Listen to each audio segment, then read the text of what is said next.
പ്രിയ പ്രേക്ഷകർക്ക് സീരിയൽ ന്യൂസിലേക്ക് സ്വാഗതം. കൂടുതൽ സീരിയൽ ന്യൂസുകൾ അതിവേഗം ലഭിക്കുന്നതിന് ഈ ചാനൽ സബ്സ്ക്രൈബ് ചെയ്യുക.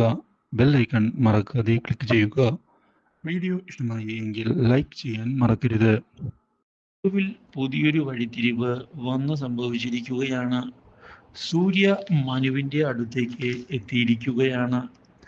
ഇതോടെ മനു ഒരു നിമിഷത്തേക്ക് പകച്ചു പോകുന്നു.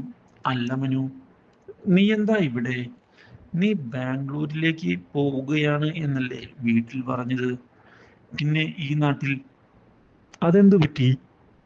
ഇതോടെ സൂര്യ, കുറച്ചു കാര്യങ്ങൾ നിന്നോട് എനിക്ക് പറയാനുണ്ട്. നീ ഇപ്പോൾ ഈ കാര്യങ്ങളൊന്നും ചോദിക്കരുത്. എന്നെ ഇവിടെ കണ്ട കാര്യം വീട്ടിൽ പറയുകയും വേണ്ട. അതെന്താ? എന്തെങ്കിലും നീ ഒളിച്ചു വെക്കുന്നുണ്ടോ? സൂര്യ, അതൊന്നും പറയാനുള്ള സമയമല്ല ഇത്. ഞാൻ എന്തായാലും നിന്നെ പിന്നീട് വിളിക്കാം. കാര്യങ്ങൾ വിശദമായി തന്നെ പറഞ്ഞു തരുകയും ചെയ്യാം. എന്താ, അതുവരെ നീയൊന്ന് സമാധാനമായി ഇരിക്കെ എന്ന് പറഞ്ഞ് മനു ഒഴിഞ്ഞു പോവുകയാണ്. എന്നാൽ എടാ മനുവേ, നീ എൻ്റെ കുരുക്കിൽ വീണു കഴിഞ്ഞു. ഇനി നിനക്ക് രക്ഷപ്പെടാൻ സാധിക്കുകയില്ല.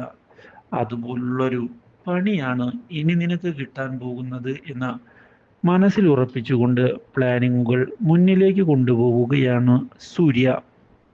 ഇതേ സമയം പുതിയൊരു വഴിത്തിരിവുണ്ടാവുകയാണ്. സിദ്ധാർത്ഥിനെ കൊന്നുകളയും എന്നുള്ള കാര്യം വ്യക്തമാക്കുന്ന കാശിനാഥൻ ഗംഗ എൻ്റെ പെണ്ണ് തന്നെയാണ് എന്ന് ഉറപ്പിച്ചു പറഞ്ഞിരിക്കുകയാണ്. മോനെ വേണമെങ്കിൽ കാര്യങ്ങൾ പറഞ്ഞ് മനസ്സിലാക്കുന്നതാണ് തള്ളേ നിങ്ങൾക്ക് നല്ലത്. കാശിനാഥൻ ഒരു തീരുമാനമെടുത്താൽ അത് നടപ്പിലാക്കും. ഇവിടെയുള്ള എല്ലാവർക്കും ആ കാര്യം കൃത്യമായി അറിയാവുന്നതാണ്. ഇനി നിങ്ങൾക്ക് അറിയില്ല എങ്കിൽ നിങ്ങളുടെ മകൻ മരിക്കുമ്പോൾ കാര്യങ്ങൾ നിങ്ങൾക്കും മനസ്സിലാകും. മര്യാദയ്ക്ക് ഞാനൊരു കാര്യം പറഞ്ഞു കഴിഞ്ഞു. ഇനി നിങ്ങൾക്കത് മനസ്സിലായില്ല എങ്കിൽ എന്ത് ചെയ്യാനാ? ഒരു കൊലപാതകം കൂടി എനിക്ക് ചെയ്യേണ്ടതായി വരും. പക്ഷേ അത് എൻ്റെ ഗംഗയ്ക്ക് വേണ്ടി ആയതുകൊണ്ട് ഞാനത് ചെയ്യാൻ തയ്യാറാണ്. എനിക്ക് ഒരു പ്രശ്നവുമില്ല. ഞാൻ ഇപ്പോൾ തന്നെ അത് വ്യക്തമാക്കുകയാണ്. ഇത് കേട്ടതിനെ തുടർന്ന് ആകെ ഞെട്ടിപ്പോയിരിക്കുകയാണ് സിദ്ധാർത്ഥിൻ്റെ അമ്മ.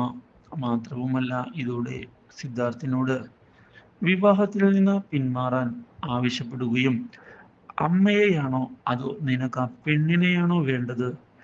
എനിക്ക് ഇപ്പോൾ അറിയണം. നീ എൻ്റെ മകനാണ് എങ്കിൽ ഈ വിവാഹത്തിൽ നിന്ന് പിന്മാറണം. അമ്മേ, വെറുതെ പേടിച്ച് പിന്മാറുന്നത് ആണുങ്ങൾക്ക് പറ്റിയ കാര്യമല്ല. ഗംഗയ്ക്ക് ഞാൻ വാക്ക് നൽകിയതാണ്. ഓ, ഗംഗയ്ക്ക് നൽകിയ വാക്കാണോ വലുത് അതോ എനിക്ക് നൽകിയ കാര്യമാണോ? ഞാൻ നിന്റെ അമ്മയാണ് എങ്കിൽ നീ വിവാഹത്തിന് തയ്യാറാവുകയില്ല. അമ്മയെ മറന്ന കാര്യങ്ങൾ ചെയ്യാനാണ് തീരുമാനമെങ്കിൽ പിന്നെ നീ ഒരിക്കലും അമ്മയെ ജീവനോടെ കാണുകയുമില്ല എന്നുള്ള കാര്യം പറഞ്ഞതിനെ തുടർന്ന് ആകെ പെട്ടുപോയിരിക്കുകയാണ് സിദ്ധാർത്ഥ്. ഇതോടെ ഗംഗയെ ചതിക്കേണ്ട അവസ്ഥ സിദ്ധാർത്ഥിന് വന്നെത്തുകയും ചെയ്യുന്നു. Do like, share and subscribe.